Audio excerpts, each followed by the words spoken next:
la rotativa del campo a través de RPP, la voz de todo el Perú. Soy Ruperto Arroyo y te acompaño en este día miércoles 16 de agosto. Y hay una preocupación porque en varias regiones del país puede producirse un riesgo por déficit hídrico. Y por este tema es que también en esta emisión del programa vamos a tratar de comprender por qué es lo que está pasando, por qué se produce esta escasez de agua en varias regiones. Se habla de Apurímac, Arequipa, Ayacucho, Cusco, Huancavelica, Junín, Pasco, Tacna y Puno.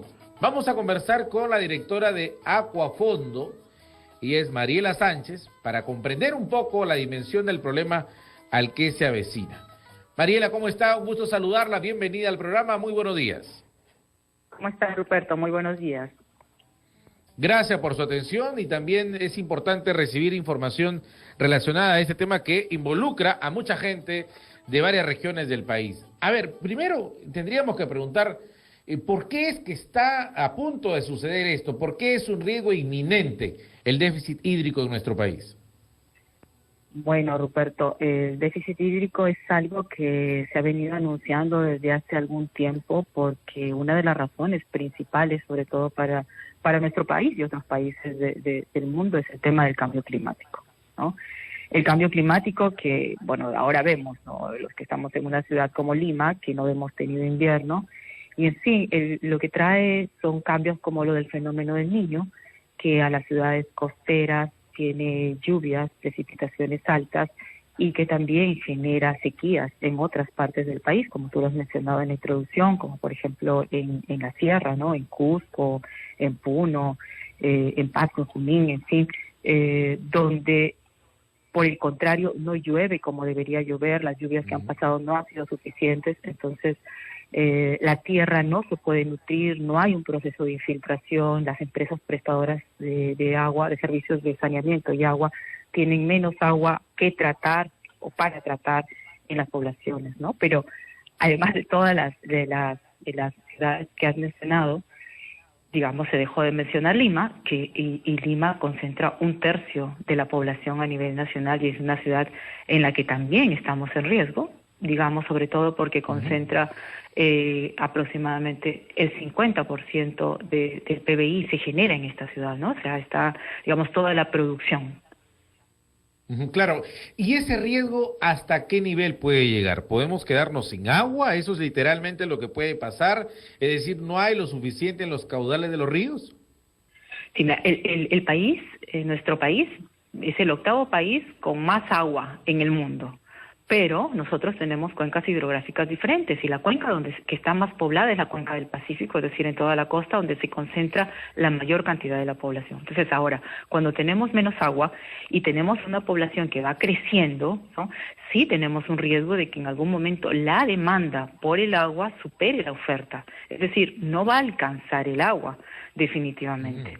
Entonces, si nosotros estamos hablando de ciudades donde o llueve muchísimo y no tenemos capacidad para recepcionar toda esa lluvia y tratarla de la mejor manera, y tenemos ciudades donde no llueve y ya tenemos escasez, ¿no? ¿Cómo vamos a sobrevivir a esas circunstancias, ¿no? Hay que tomar acción de muchas formas, pero en realidad esta situación sí podría agravarse, Ruperto, y es un tema, digamos, del día a día. El agua nos falta en la casa, la necesitamos los que nos quedamos en casa para cocinar, para cuidar la salud, para limpiar nuestra casa, los servicios higiénicos. La necesitan las empresas para producirla, todas las empresas que tienen, digamos, los pequeños negocios de un restaurante, como las empresas más grandes de fabricación de alimentos. La necesitamos todos. O sea, en definitiva, habrá un momento, si no tomamos acción, en que la demanda por el agua va a superar la oferta. Ahora, Mariela Sánchez, estamos dialogando con ella, directora de Acuafondo, pero también quienes estamos siguiendo un poco las noticias día a día, por ejemplo, estas imágenes que nos llegan desde el lago Titicaca, donde se reporta que hay mínimos históricos. A ver, si le explicamos un poquito a toda la audiencia de RPP, ¿por qué se llega a afirmar que estamos en un mínimo histórico en el lago Titicaca, por ejemplo, en Puno? Porque no ha llovido lo suficiente. en la zona, lo que se está acostumbrado. Ahora son 700 familias más o menos que están siendo afectadas en la isla de los Surus porque tienen menos agua. O sea, el nivel del lago va reduciéndose, ¿no? Porque evidentemente no ha llovido, el lago se recarga del agua de lluvia principalmente, tienen menos agua para tratar y para disponible para el consumo de estas familias, ¿no? Y repito, es una disponibilidad que resta en todas las actividades.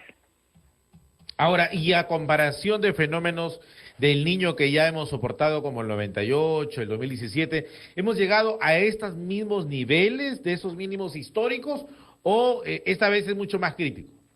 Esta vez es mucho más crítico. Ahora, lo que puede pasar o empeorar es que esta situación se continúe, es decir, que haya 2 o 3 años más con la misma situación. Eso es lo que tenemos que tratar de prever, tenemos que tratar de tomar acción, ¿no? Y una de las acciones es, claro, ¿por qué se da el cambio climático? Vamos a decir, oye, pero ante el cambio climático no podemos hacer nada. Sí podemos hacer, ¿no? Podemos cuidar, por ejemplo, nuestros ecosistemas, restaurar nuestros ecosistemas, tener mayores infraestructuras para captar el agua de lluvia, recibir el agua de lluvia, aunque llueva poco, tenemos más infraestructura, entonces podemos infiltrar, podemos sembrar, podemos amamantar y procurar que nuestros ecosistemas poco a poco vayan restaurándose. Y lo mismo, contribuir todos con qué es cuidar o cómo podemos adaptarnos o cuidar nuestro medio ambiente, dejando de desperdiciar el agua, dejando de arrojar basura, ¿no? Proveyendo de servicios de saneamiento a las poblaciones que dispongan menos residuos a las fuentes naturales del agua. Hay que tomar medidas. Claro, ahora Mariela Sánchez, también es importante aquí ver a quién le compete intervenir, porque seguramente que nos está escuchando dirá, claro, pero para eso está el Estado. ¿Qué ha planificado? ¿Cómo es que se puede responder ante una urgencia como esta?